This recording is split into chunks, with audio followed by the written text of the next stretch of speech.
Hello, welcome back. Today I would like to read this new book that we have called My Little Golden Book About George Washington by Laurie H. Horan, illustrated by Viviana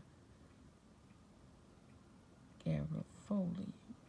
Okay, because we just celebrated President's Day and George Washington's birthday. Okay, this is my little golden book.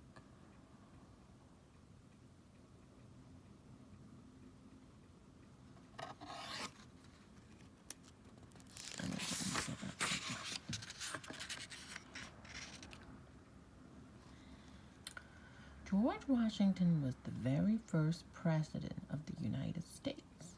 Growing up, George never dreamed he would be president. America wasn't even a country.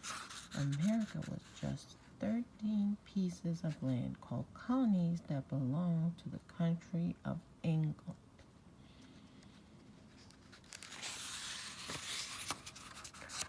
George lived in the colony of Virginia on his family's farm. He was a tall, quiet boy. He didn't mind studying or doing chores. But whenever he could, George slipped outdoors. He loved to fish in the river, hunt in the woods, and ride horseback over the rolling green hills.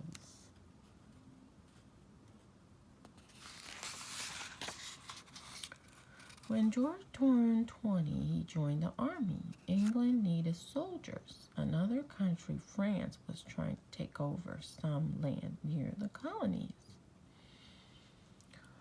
George was a good soldier, brave and smart. He was lucky too. In one battle, 4 bullets whizzed through his cloak, but George was not hurt.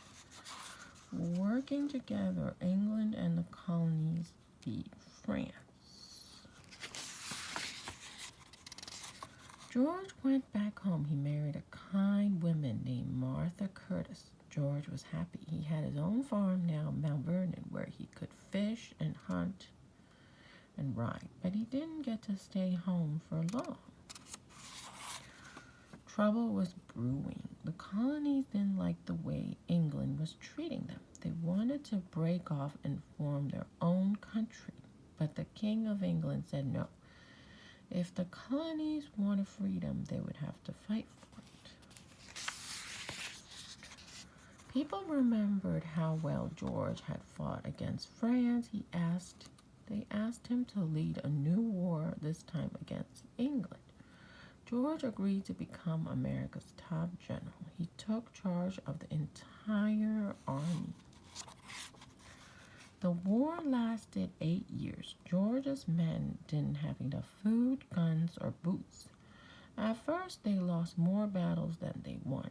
George kept going. He didn't just give his men orders, he fought beside them. His courage made them want to fight harder. Finally, after a big battle in Yorktown, Virginia, England's general sent a message to George: "We surrender." The war was over. America was free. No longer would the colonists be ruled by the king of a faraway country.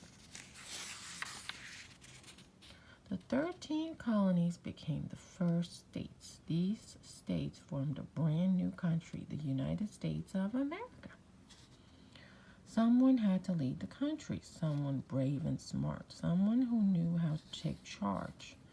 An election was held to choose the first president. George won every vote.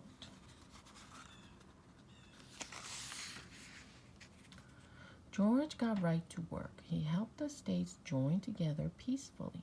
He set up a new government with new laws and new American money. He even chose the spot where the White House would be built. After 8 years, George looked around. He saw that America was growing into a fine, strong nation. It was time George decided to let someone else be president. George went back to Mount Vernon with Martha. It was good to be home. He took care of his farm. He welcomed visitors, lots of visitors. Everyone wanted to meet the most famous man in America. George didn't mind. But whenever he could, George slipped outdoors.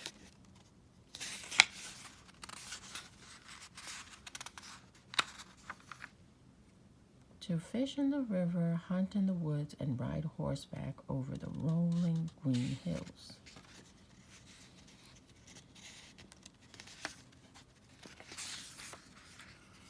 Remembering George, we honor our first president in many ways.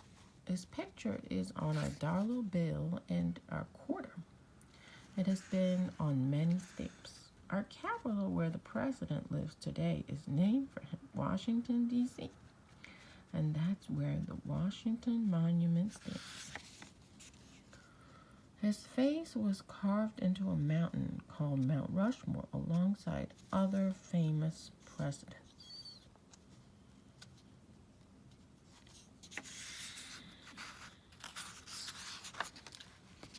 And every year on the third Monday in February, we celebrate his birthday. Happy birthday, George. Okay. And there's so many.